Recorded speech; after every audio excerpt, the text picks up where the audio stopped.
Assalamualaikum warahmatullahi wabarakatuh.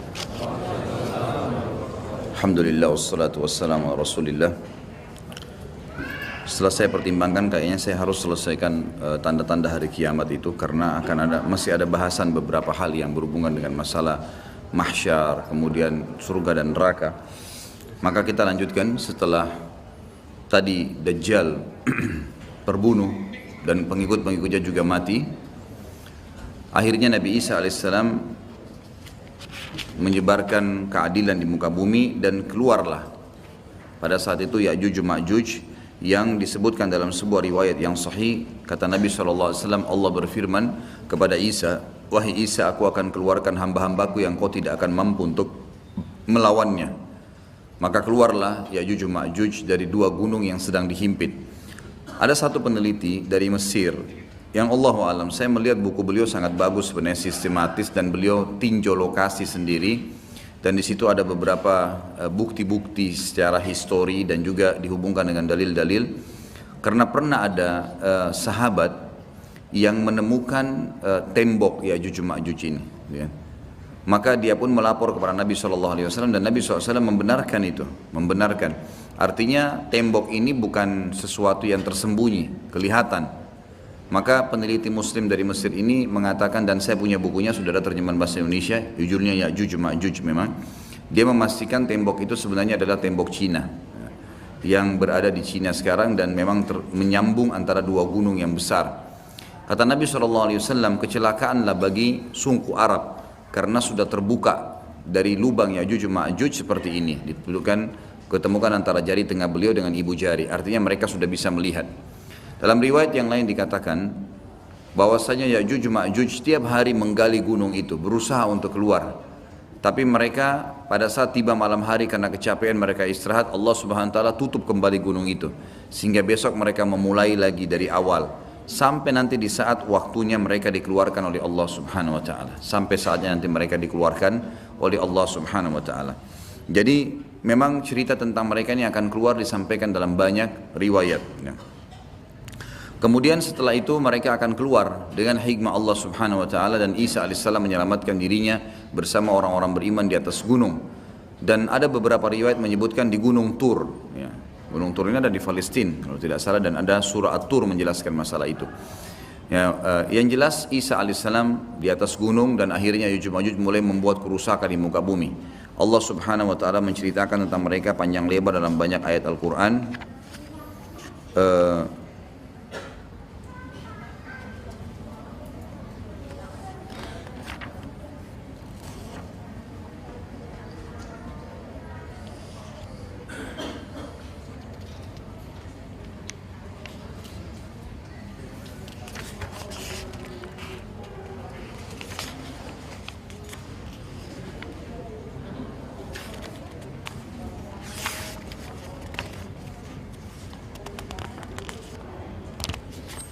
Ya. Baik. Yang jelas diceritakan dalam Al-Quran tentang cerita mereka Ya'juj Ma'juj ini, dan mereka akan keluar tepatnya di surah Al-Anbiya ayat 96 sampai 97. Dan yang pegang buku ada di halaman 82 itu. A'udzubillahi minasyaitonirrajim, hatta idza futihat Ya'juj Ma'juj hum min kulli hadabin yansilun waqtarabal wa'dul haqqu fa idza hiya syakhisatun absarul ladina kafaru ya wailana qad kunna fi ghaflatin min hadha bal kunna zalimin. Hingga apabila dibukakan tembok Ya'juj Ma'juj dan mereka turun dengan cepat dari seluruh tempat yang tinggi, dan telah dekatlah kedatangan janji yang benar, maksudnya hari kebangkitan, maka tiba-tiba terbelalaklah mata orang-orang kafir. Mereka berkata, aduhai celakalah kami, sungguhnya kami dalam kelalaian tentang ini, bahkan kami orang-orang yang zalim. Kata para ulama tafsir, maksudnya adalah orang-orang kafir pun bingung. Dari mana nih manusia-manusia? Kenapa kok membunuh semuanya? Walaupun mengatakan kami mau jadi pengikut kalian, tetap dibunuh, tidak diterima. Dan Nabi SAW menyebutkan ciri-ciri mereka. Mereka memiliki rambut yang keriting, yang mata mereka, bola kelopak mata mereka besar dan mata mereka kecil, gitu. Kemudian mereka memiliki kulit yang mendekati kekuning-kuningan, ya, kekuning-kuningan. Ini riwayat yang menjelaskan tentang postur tubuh, dan mereka tidak terlalu tinggi dan tidak terlalu pendek seperti manusia biasa, cuma mereka sangat beringas. dan mereka pada saat menemui siapapun mereka membunuhnya, termasuk dalam riwayat dikatakan mereka akan memakan ular, kalajengking, semuanya akan dimakan gitu. Dan mereka membunuh semua yang ditemui, termasuk pada saat mereka sudah membunuh orang-orang yang ditemui, hewan-hewan, semuanya dibunuh, diberantas di muka bumi ini. Maka mereka pun akhirnya mengangkat anak-anak panah mereka mengarah ke langit. Lalu dengan fitnah, Allah SWT berikan fitnah, jatuhlah anak-anak panah tersebut dengan berlumuran darah. Maka mereka mengatakan dalam riwayat Bukhari, qatalna man fil ardi wa qatalna man fis sama. Kami telah membunuh semua yang di bumi dan telah membunuh semua yang di langit. Maka mereka betul-betul membuat kerusakan di muka bumi. Maka Isa alaihissalam pada saat itu berdoa kepada Allah Subhanahu wa taala agar menghukum atau mematikan mereka, maka diijabahlah doa Nabi Isa alaihissalam. Tapi di sini Allahu alam tidak disebutkan berapa lama. Tapi ini kalau dilihat dari mereka menguasai dunia, mereka memenuhi seluruh muka bumi ini dengan penuh, ya, sampai waktu mereka mati nanti seluruh muka bumi ini kata Nabi SAW dipenuhi oleh jasad mereka. Berarti penuh luar biasa, jumlahnya banyak. Ini tidak akan memakan waktu 1 tahun 2 tahun ini. Gitu. Ini akan bisa belasan mungkin puluhan tahun, Allahu alam. Gitu. Sampai akhirnya mereka sudah tidak ada yang bisa menampung lagi, maka Isa alaihissalam berdoa kepada Allah Subhanahu wa taala agar Allah mematikan mereka, dan akhirnya Allah Subhanahu wa taala mengeluarkan memberikan kepada mereka hama. Sebagian riwayat menjelaskan seperti serangga kecil yang keluar dari leher mereka, yang akhirnya membuat mereka mati semua serentak dengan satu kali mati. Semuanya tiba-tiba jatuh dan mati, dan jenazah mereka memenuhi muka bumi ini. Lalu Isa alaihissalam mengutus 4 orang dari pasukan terbaiknya Isa alaihissalam untuk turun dari gunung untuk memeriksa. Dan kata Nabi SAW, mereka lah penunggang-penunggang kuda terbaik pada saat itu. Dan kalau kalian ingin, saya akan menceritakan kepada kalian tentang warna kudanya, tentang warna baju mereka. Karena Nabi SAW diperlihatkan tentang 4 orang itu. Kemudian mereka pun keliling dan mereka menemukan ternyata Ya'juj Ma'juj semua sudah mati, dan mereka melapor kepada Isa alaihissalam. Maka Isa pun berdoa kepada Allah agar dihilangkan jenazah itu, dihilangkan mereka. Lalu datanglah burung-burung dari arah barat yang memiliki leher-leher yang panjang seperti unta, lalu mencengkeram mereka, lalu membawa mereka ke arah lautan. Setelah itu Allah Azza wa Jalla menurunkan hujan yang lebat sehingga membersihkan muka bumi ini jadi bersih. Baik, setelah itu ada riwayat yang disebutkan oleh Syekh Abu Bakar di sini, sebuah riwayat yang cukup panjang. Ini hadis diriwayatkan oleh Imam Muslim nomor 2940. Dan ini saya akan bacakan sebentar lagi.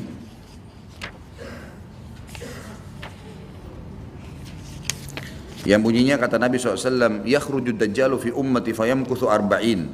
Fayab'athu Allah Isa ibn Maryam ka'annahu Urwatu ibn Mas'udin fayatlubuhu fayuhlikah.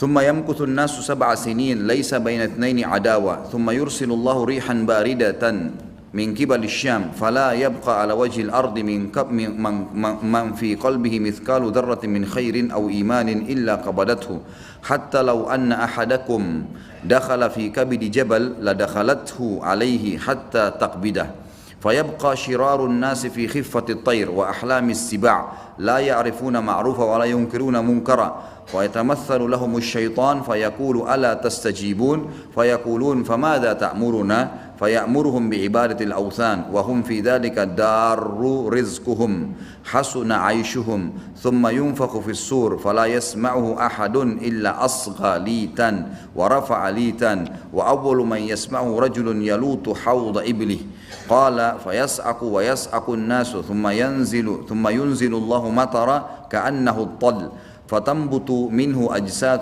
أجساد الناس ثم ينفخ فيه أخرى فإذا هم قيام ينظرون ثم يقال يا أيها الناس هلم إلى ربكم وقفوهم إنهم مسؤولون sebagaimana ayat jelaskan itu ثم يقال أخرجوا بعث النار فيقال من كم فيقال من كل 1999 فذلك يوم يجعل الولدان شيبا وذلك يوم يكشف عن ساق. Artinya, Dajjal akan keluar di tengah-tengah umatku dan ia akan tinggal selama 40. Ini tadi sudah saya jelaskan, sekitar ada yang mengatakan 40 tahun, ada yang mengatakan 40 tahun, tapi riwayat lain menjelaskan 40 hari, tapi hari pertamanya setahun, hari keduanya sebulan, hari ketiganya sepekan, dan sisa harinya seperti hari-hari kalian. Lalu Allah membangkitkan Isa putra Maryam, ia mirip sekali dengan Urwa bin Mas'ud, ada sahabat Nabi. Maka Isa mencari Dajjal dan kemudian membunuhnya. Setelah itu manusia tinggal selama 7 tahun tanpa ada permusuhan di antara mereka. Kemudian Allah meniupkan angin dingin dari arah negeri Syam. Nah ini saya ingin jelaskan. Jadi pada saat terjadi Isa alaihissalam sudah membunuh Dajjal dan terjadi keadilan di muka bumi, kata ulama hadis, makna hadis ini adalah setelah itu Isa alaihissalam berjalan. Ada riwayat menjelaskan Isa menyebarkan berhukum selama 40 tahun. Lalu Isa alaihissalam menjadi hakim sampai Isa alaihissalam meninggal dunia. Pada saat Isa alaihissalam meninggal dunia, maka terjadilah tanda-tanda kiamat yang lain yang tadi, gitu kan, yang sudah saya sebutkan urutannya. Setelah Isa alaihissalam meninggal, Ya'juj Ma'juj juga sudah mati, maka mulailah keluar dabbah, manusia sudah mulai lalai kembali. Kemudian keluarlah hewan melata mengingatkan, kemudian keluar kabut seluruh muka bumi, kemudian terjadi longsor, gitu kan. Kemudian keluar api dari wilayah Aden, lalu kemudian terbitlah matahari dari barat itu. Namun ada satu dari hadis ini disebutkan, pada saat terbit matahari dari barat, di sini ada kejadian lain yang ulama sebagian masukkan ke tanda-tanda hari kiamat, sebagiannya mengatakan ini bukan, cuman pelengkap. Tapi anggap kita masukkan tanda-tanda hari kiamat sehingga ini yang nomor 12. Setelah matahari terbit dari barat, yang kata Nabi SAW, pada saat itu tidak akan lagi berguna jiwa yang meminta taubat. Dalam riwayat Bukhari dikatakan taubat akan diterima oleh Allah selama matahari belum terbit dari barat. Kata Nabi SAW dalam hadis yang saya bacakan riwayat Muslim, setelah itu manusia tinggal selama 7 tahun tanpa ada permusuhan di antara mereka. Yang dimaksud di sini adalah mereka setelah kejadian-kejadian besar, Isa alaihissalam mati, setelah 40 tahun buat keadilan, setelah Isa alaihissalam mati ada 7 tahun setelah itu lagi tambahan, jadi 47 tahun. Tapi setelah Isa meninggal 7 tahun tidak ada permusuhan di antara manusia. Kemudian Allah meniupkan angin dingin dari arah negeri Syam. Nah ini arah angin dingin, ini adalah terjadi setelah terbitnya matahari dari barat. Maka tidak seorang pun di muka bumi ini yang di dalam hatinya masih ada kebaikan atau iman, melainkan pasti angin itu merenggut nyawanya. Hingga sekiranya ada seseorang di antara kalian yang bersembunyi di rongga gunung sekalipun, niscaya angin itu akan masuk dan merenggut nyawanya. Maka yang tersisa adalah manusia-manusia jahat yang tangkas bagaikan tangkasnya burung dan binatang buas. Mereka tidak mengenal kebaikan dan tidak mengingkari kemungkaran. Jadi setelah terjadi semua tanda-tanda kiamat besar itu, gitu kan, maka orang-orang beriman dimatikan oleh Allah Subhanahu wa taala dengan cara ditiupkan angin dingin dari arah negeri Syam. Seluruh muka bumi orang beriman habis, gitu kan. Pada saat orang beriman ini habis dan sudah ada orang-orang yang tadi saya bilang mulai membangkang setelah Nabi Isa alaihissalam meninggal, itu kan, dan dabbah hewan melata yang keluar itu membawa cap. Dalam hadis Bukhari dicaplah orang-orang yang beriman dan orang kafir. Berarti sudah ada orang-orang yang kafir pada saat itu. Maka matilah semua orang-orang yang beriman. Tertinggallah orang-orang yang seperti tangkasnya tadi binatang burung dan binatang-binatang buas. Mereka tidak mengenal kebaikan, apa yang Allah perintahkan, dan juga tidak mengingkari kemungkaran. Lalu syaitan datang kepada mereka berbentuk manusia seraya berkata, apakah kalian mau memenuhi ajakanku? Mereka berkata, apa yang kamu perintahkan kepada kami? Lalu syaitan menyuruh mereka menyembah berhala. Di sini sebagian ulama hadis mengatakan syaitan memperindah dengan istilah seni dan seterusnya, kemudian patung-patung itu mulai menghiasi seluruh muka bumi ini. Jadi mereka sembah. Lalu syaitan menyuruh mereka menyembah berhala, padahal harta kekayaan mereka melimpah ruah pada saat itu, dan kehidupan mereka semuanya sejahtera. Mereka sebenarnya penuh, semua luar biasa, kehidupan sangat luar biasa. Kata ulama hadis, nggak ada lagi orang miskin pada saat itu. Kemudian ditiuplah sangkakala oleh malaikat Israfil, dan tidak ada seorang pun yang mendengarnya melainkan menoleh melongokkan lehernya sambil mendengarkan. Dan orang pertama yang mendengarnya adalah seorang laki-laki yang sedang membersihkan badan untanya. Rasulullah SAW melanjutkan, lalu ia pun pingsan tersentak. Artinya mati maksudnya di sini, dan manusia pun pingsan tersentak, semuanya juga mati. Setelah itu Allah Subhanahu wa taala menurunkan hujan seperti hujan gerimis yang dengannya jasad-jasad manusia tumbuh kembali. Lalu trompet sangkakala ditiup sekali lagi, maka dengan serta-merta manusia bangkit sambil menunggu. Lalu dikatakan, hai manusia, marilah pergi menuju ke Tuhan kalian. Itulah sesuai dengan firman Allah, dan dikatakan kepada para malaikat, hentikanlah mereka, aturlah mereka di hadapan Tuhan, karena mereka akan ditanya.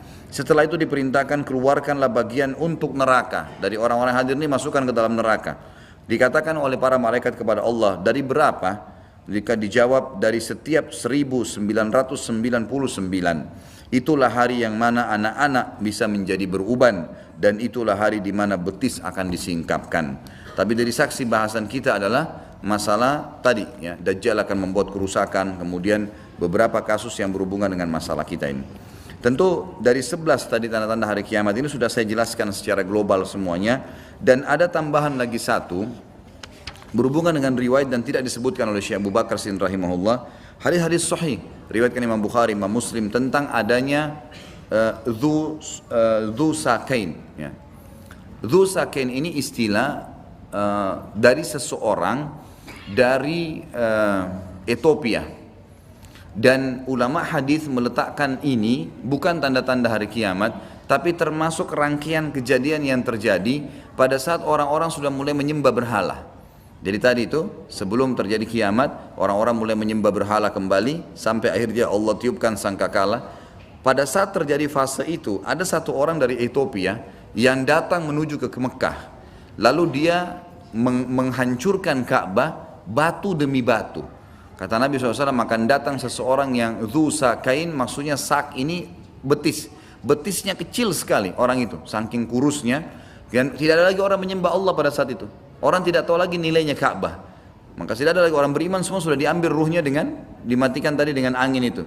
Maka tidak ada yang tahu nilainya, dia pun datang lalu dia mencabut-cabut. Kata Nabi SAW, saya diperlihatkan oleh Allah pada saat dia mencabut-cabut batu Ka'bah itu dan akhirnya membuatnya rata dengan tanah. Gitu kan? Ini termasuk kejadian yang terjadi pada saat memang sebelum ditiup sangkakala. Ini tambahan informasinya, gitu kan? Seperti itulah. Jadi ini tanda-tanda kiamat semua yang pasti akan terjadi sampai nanti akan dibangkitkannya manusia, gitu kan? Dalam riwayat lain, riwayat Imam Muslim nomor 2949 di halaman 89 kalau teman-teman yang pegang buku, la taqumus sa'a illa ala syirarin nas. Tidak akan pernah terjadi hari kiamat ya sampai ya kecuali pada orang-orang yang jahat, kecuali pada orang-orang yang jahat. Ada beberapa dalil yang saya akan bacakan sebagai penutup dalam bahasan kita sebelum pindah ke dalil aklinya tentunya. Tadi sampai terakhir saya baca surah An-Naml ayat 82 dan akhirnya saya hubungkan dengan tanda-tanda hari kiamat di halaman 82. Sekarang saya bacakan juga Anbiya 96-97 sudah saya bacakan tadi, Ya'juj Ma'juj. Sekarang saya bacakan surah Az-Zukhruf ayat 57 sampai 61 yang bunyinya a'udzubillahi minasyaitonirrajim walamma duriba ibnu maryam mathalan idza qaumuka minhu yasiddun wa qalu alihatuna khairun amhu ma darabuhu laka illa jadala bal hum qaumun khasimun in huwa illa abdun an'amna alaihi wa ja'alnahu mathalan li bani Israil walau nasha'u laja'alna minkum malaikatan fil ardi yakhlufun wa innahu la'ilmun lis-sa'ati fala tamtarunna biha wattabi'un hadha siratun mustaqim. Dan tak kala putra Maryam Isa dijadikan alaihissalam perumpamaan. Jadi Nabi Isa AS diceritakan oleh Nabi SAW di Mekah, orang-orang Quraisy kaum Muhammad bersorak-sorak karenanya, jadi mengolok-olok, dan mereka berkata, mana yang lebih baik, Tuhan-Tuhan kami ini yang kami sedang sembah patung-patung, atau Isa yang sedang kau ceritakan hai Muhammad? Mereka tidak memberikan perumpamaan itu kepadamu melainkan dengan maksud membantah saja. Sebenarnya mereka adalah kaum yang suka bertengkar. Isa tidak lain hanyalah seorang hamba yang telah kami berikan kepadanya nikmat kenabian dan kami jadikan dia sebagai tanda bukti kekuasaan Allah untuk Bani Israel. Dan kalau kami kehendaki benar-benar kami jadikan sebagai gantimu, ganti kalian semua hai manusia. Di muka bumi ini malaikat-malaikat yang turun-temurun bisa juga saya ciptakan, kata Allah seperti itu. Dan sungguhnya turunnya Isa itu pertanda akan datangnya hari kiamat. Karena itu janganlah kamu ragu-ragu tentang kiamat itu dan ikutilah aku, inilah jalan yang lurus. Tapi saksi bahasan dari panjang ayat ini adalah turunnya Isa merupakan pertanda datangnya hari kiamat. Jadi menguatkan apa tadi yang kita sebutkan tanda-tanda hari kiamat itu. Kemudian surah Az-Zumar diangkat oleh beliau ayat 68 sampai 70 yang bunyinya a'udzubillahi minasyaitonirrajim wa nufikha fis-suri fasa'ika man fis samawati wa man fil ardi illa man sya'allah thumma nufikha fihi ukhra fa idahum qiyamun yanzurun wa asyraqatil ardu binuri rabbiha wa wudi'al kitabu wa ji'a bin nabiyyina wasyuhada وجيء بالنبيين والشهداء وقضي بينهم بالحق وهم لا يظلمون ووفيت كل نفس ما عملت وهو أعلم بما يفعلون. Yang artinya dan ditiupkan sangkakala, maka matilah siapa yang di langit, siapapun di langit dan siapapun di bumi kecuali siapa yang dikehendaki oleh Allah. Ulama tafsir mengatakan yang tidak masuk dalam meninggal pada saat itu adalah Jibril, Mikail dan Israfil. Jibril pimpinan malaikat, Mikail wakilnya dan Israfil peniup sangkakala. Kemudian termasuk pemikul arsy Allah yang 8 malaikat yang sudah pernah kita jelaskan pada saat menjelaskan masalah iman kepada malaikat. Kemudian juga masuk dalamnya semua bidadari dan bidadara yang ada di surga, pelayan-pelayan di surga itu juga tidak masuk atau masuk dalam firman Allah kecuali siapa yang Allah kehendaki. Tapi semua manusia, semua jin, semua hewan, tumbuh-tumbuhan ini semua akan hancur.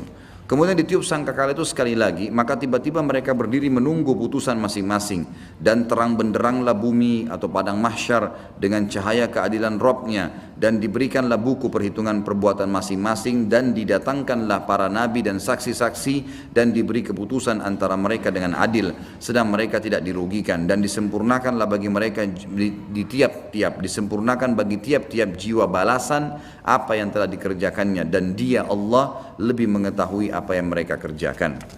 Tentu ini menceritakan tentang masalah ditiupnya sangkakala tadi yang pada saat selesai semua tanda-tanda kiamat besar ditiup sangkakala, itu saksi bahasan kita. Kemudian juga beliau angkat surah Anbiya ayat 47. Jadi saya sekarang mulai berurut dalil yang ditulis oleh Syekh Abu Bakar rahimahullah. Firman Allah tentang mizan, ya, timbangan yang akan dihadirkan pada hari kiamat. Dan mizan ini dalam hadis Bukhari dijelaskan memiliki lisan, bisa berbicara, menghardik orang yang berbuat dosa dan memuji ya orang-orang yang berbuat kebaikan. Surah Anbiya ayat 47 bunyinya a'udzubillahi minasyaitonirrajim wa nadha'ul mawazinal qista liyaumil qiyamati fala tudlamu nafsun syai'a wa in kana mithqala habbatin min khardalin ataina biha wa kafa bina hasibin.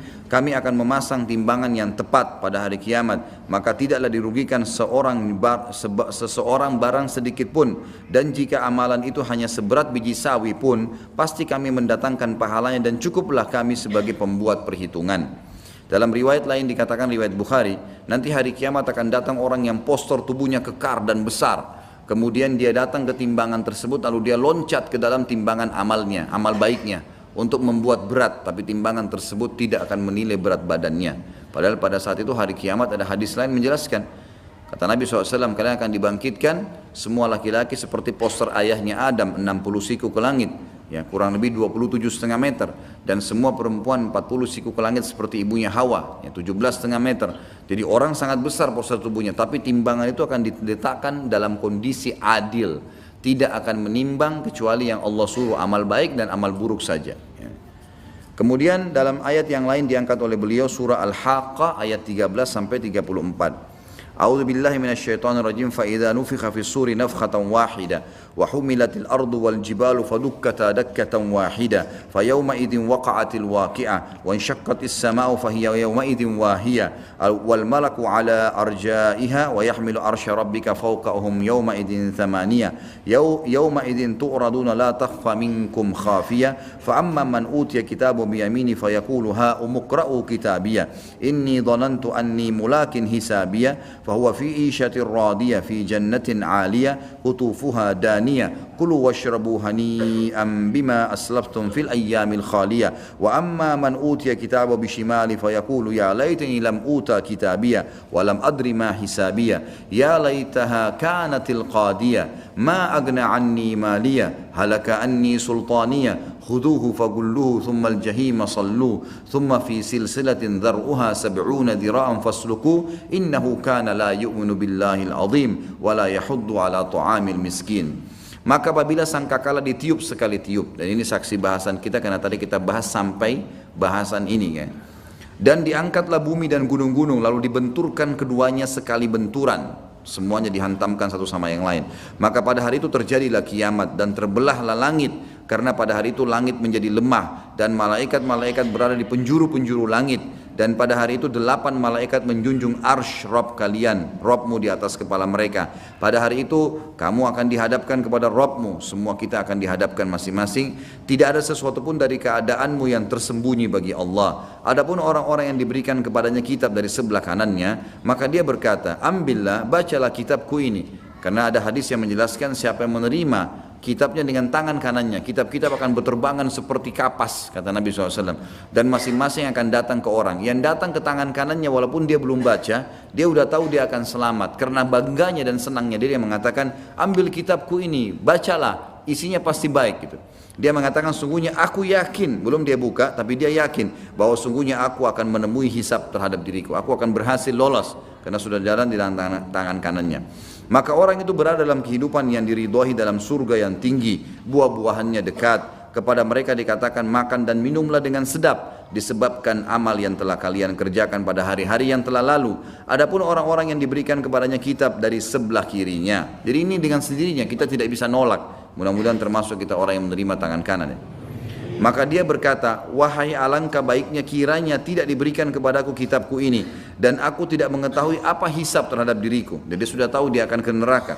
Wahai kiranya, jadi dia berkata, semua orang yang terima dengan tangan kirinya buku berkata, wahai kiranya kalau kematian awal di dunia waktu saya mati, itu sudah menyelesaikan segala sesuatunya. Coba waktu mati dan tidak dibangkitkan lagi ya, itu harapan mereka. Hartaku yang selama ini aku kumpul-kumpulkan, sekali-kali tidak bisa memberikan manfaat kepadaku.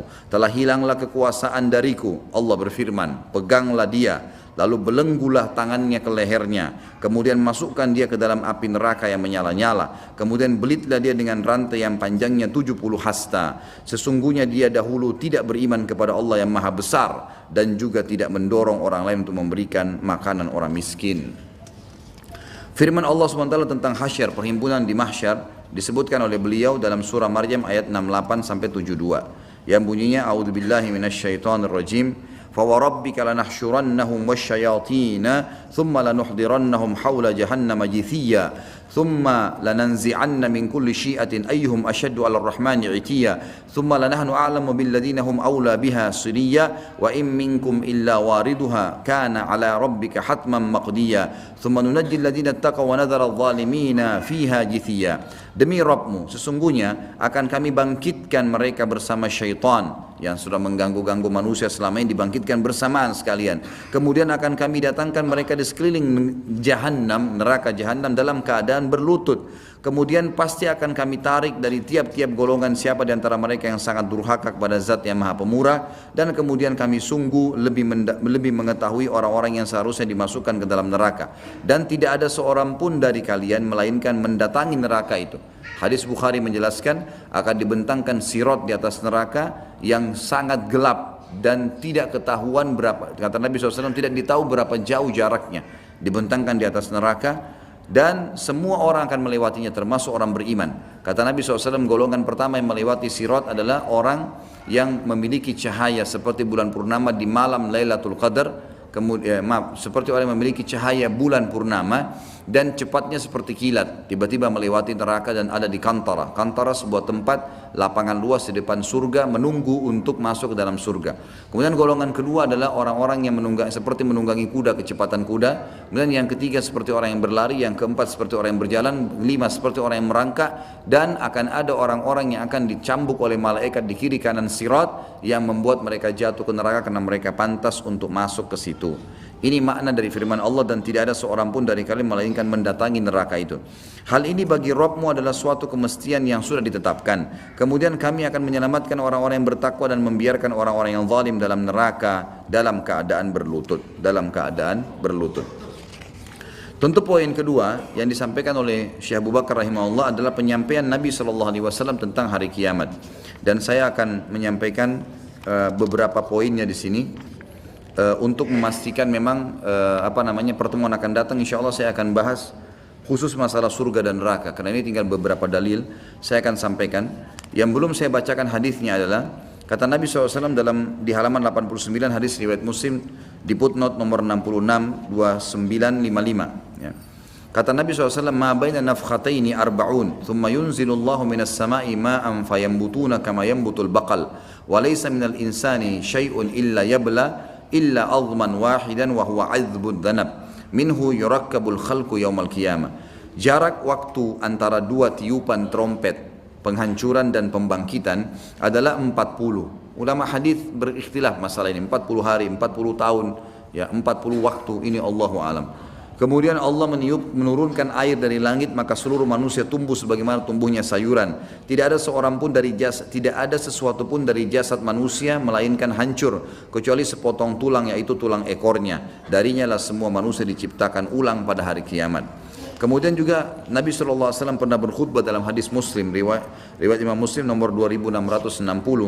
Ayuhan nas, innakum mahsyuruna ila rabbikum hufatan uratan gurla, ala wa inna awwal al-khalqi yuksa Ibrahimu alaihi salam, ala wa innahu sayuja'u bi rijalin min ummati fayu'khadu bihim dhata shimal fa aqulu ya rabbi ashabi fayaqulu innaka la tadri ma ahdathu ba'dak. Wahai sekalian manusia, sungguhnya kalian pasti akan dihimpunkan di mahsyar di hadapan Rabb kalian dalam keadaan telanjang kaki, telanjang badan dan tidak bersunat. Dalam riwayat Imam Muslim yang lain disebutkan, Aisyah berkata, ya Rasulullah, kalau begitu laki-laki perempuan akan saling lihat-melihat. Kata Nabi SAW, bukan waktu itu Aisyah bukan lagi seperti apa yang kau bayangkan. Jadi orang sudah tidak memikirkan lagi melihat aurat orang lain, gitu kan? Seperti kasus teman-teman kalau sedang terjadi misalnya Jakarta lagi diserang dengan musuh dan orang lagi dibantai sana sini. Kemudian ada orang jalan telanjang lari di pinggir jalan, masih ada sempat orang memikirkan masalah syahwatnya? Sudah tidak mungkin. Atau terjadi kebakaran yang luar biasa, dia akan terbakar, dia berusaha menyelamatkan dirinya. Keadaan pada hari kiamat lebih dahsyat daripada itu. Ketahuilah bahwa sungguhnya orang pertama yang diberikan pakaian adalah Ibrahim alaihissalam, dan ketahuilah bahwa sungguhnya nanti akan didatangkan beberapa orang dari umatku lalu mereka diseret ke kiri. Maka pada saat itu aku berkata, ya Rabb, itu adalah para sahabatku. Maka Allah menjawab, sungguhnya kau tidak tahu apa yang mereka lakukan sepeninggalmu. Kata ulama hadis, sahabat-sahabat Nabi yang dimaksud sini adalah orang-orang yang datang beriman pada Nabi SAW pada saat hari Fath, pembebasan kota Mekah. Berbondong-bondong suku-suku Arab masuk Islam. Dan mereka kelihatan pada saat itu seperti penyampaian hadis ini. Mereka meninggalkan ajaran Nabi SAW dengan menolak pembayaran zakat. Dan akhirnya oleh Abu Bakar diperangin. Jadi ini bukan dimaksud adalah sahabat-sahabat yang sudah beriman. Karena Abu Bakar, Umar, Uthman, Ali, Talha, Zubair dan semua ini sudah dapat jaminan surga. Ahli Badar, ahli Uhud yang sudah mati syahid. Jadi makna hadis adalah yang dimaksud sahabat-sahabat Nabi yang memang masuk Islam kemudian mereka murtad setelah Nabi SAW meninggal. Dalam hadis lain dikatakan, saya akan tunggu kalian di Haud.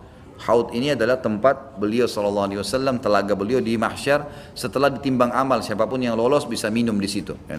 Nanti akan kita jelaskan sebentar. Kemudian kata Nabi SAW di dalam hadis yang lain, la tazulu qadama abdin yaumal qiyamah hatta yus'alu an arba'a, an umurihi fima afna, wa an ilmihi ma amila bi, wa an malihi min aina iktasabahu, wa fima anfaq, wa an jasadihi fima ablah. Kedua kaki seorang hamba tidak akan bergeser pada hari kiamat nanti sebelum ditanya tentang 4 perkara. Ini pada saat akan ditimbang amalnya.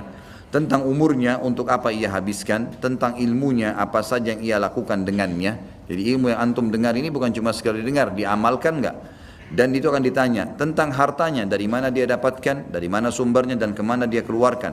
Dan tentang jasadnya, untuk apa ia manfaatkan.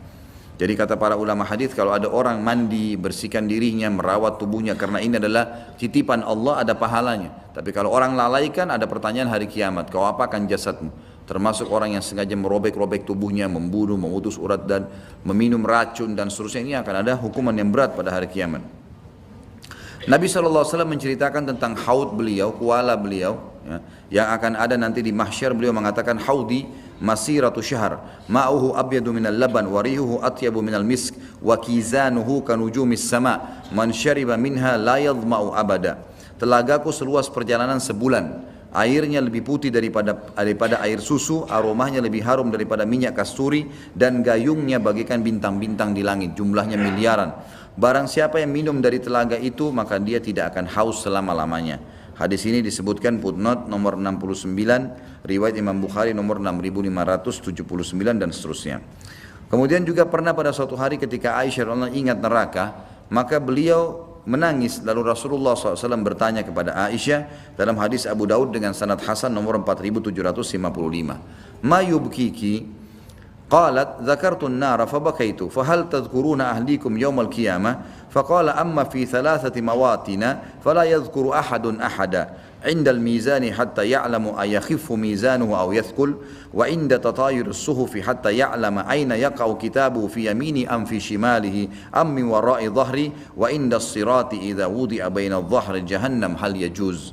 Apa yang membuatmu menangis wahai Aisyah? Kata Aisyah, aku ingat tentang neraka, azabnya yang pernah disampaikan, maka dari itu aku menangis. Lalu Aisyah bertanya kepada Nabi SAW, apakah kalian, maksudnya di sini bertanya kepada kaum laki-laki ya, apakah kalian, atau di sini diterjemahkan apakah engkau, tapi lebih tepat kalian, karena ini ahlikum ya, jamak. Apakah kalian akan mengingat keluarga kalian, istri anak kalian di hari kiamat nanti? Jadi Aisyah berharap Nabi SAW bisa menolongnya kalaupun ada apa-apa. Beliau menjawab SAW, adapun pada 3 tempat berikut ini, tidak ada seorang pun yang ingat kepada orang lain, termasuk Nabi SAW, para nabi-nabi pun. Yaitu ketika berada di sekitar mizan, timbangan amal, sampai ia mengetahui apakah timbangan amalnya ringan atau berat. Gitu kan. Yang kedua, pada saat buku-buku catatan amal berterbangan sampai ia mengetahui di mana buku catatan amalnya jatuh, apakah di tangan kanannya, apakah di tangan kirinya atau di belakangnya. Sebagian ulama menjelaskan masalah di belakang artinya kalau dia terima dari belakang, dia masih kemungkinan bisa lolos masuk surga atau dia masuk neraka. Tapi kalau kanan pasti masuk surga, kalau kiri pasti masuk neraka. Ketiga, tidak akan mengingat siapapun pada saat itu ketika berada di sekitar jembatan Sirat yang dibentangkan di atas neraka apabila dipancangkan di atas neraka jahanam hingga ia tahu dia bisa melewatinya. Kemudian Nabi SAW menceritakan juga tentang masalah keadaan mahsyar. Beliau mengatakan likulli nabiyyin da'watun qad da'aha ummatah wa inni ikhtaba'tu da'wati syafa'atan li ummati.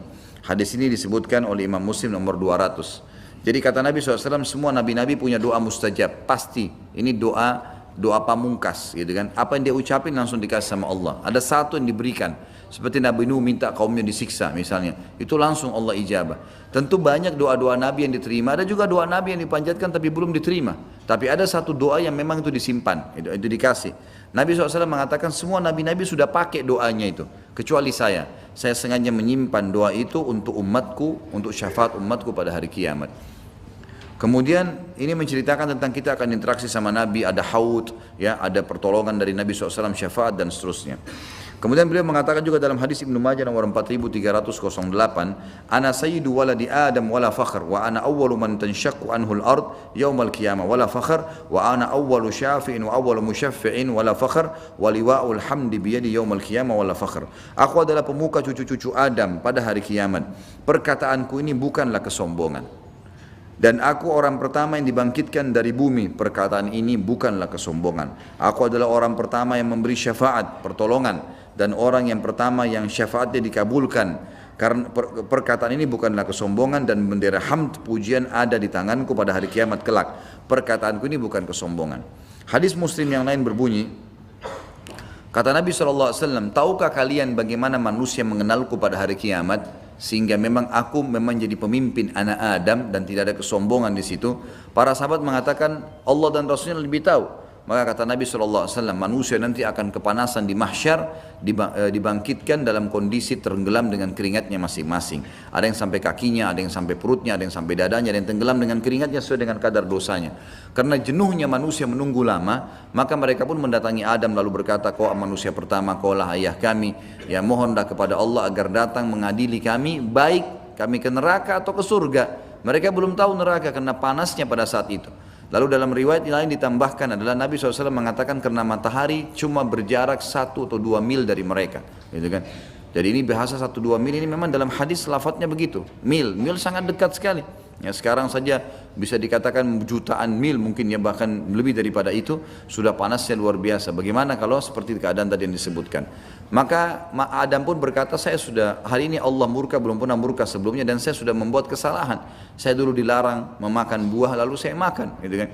Maka saya tidak berani, diriku coba pergi ke Idris, lalu pergilah ke Idris. Idris juga dipuji-puji, tapi Idris tunjuk, cobalah pergi ke Hud, Saleh, Shu'aib, Ibrahim, Nuh dan seterusnya, sampai tiba di Isa, dan Isa alaihissalam kata Nabi SAW tidak menyebutkan kesalahannya, dan dia cuma mengatakan cobalah pergi kepada Muhammad. Lalu mereka pun datang kepada saya, dan pada saat itu kata ulama hadis, suara orang-orang terbentang yang sedang bicara sama Nabi ini terkenal semua orang di mahsyar, miliaran manusia dan jin mendengarkannya. Lalu mereka berkata, wahai Muhammad, engkaulah engkaulah Nabi terakhir.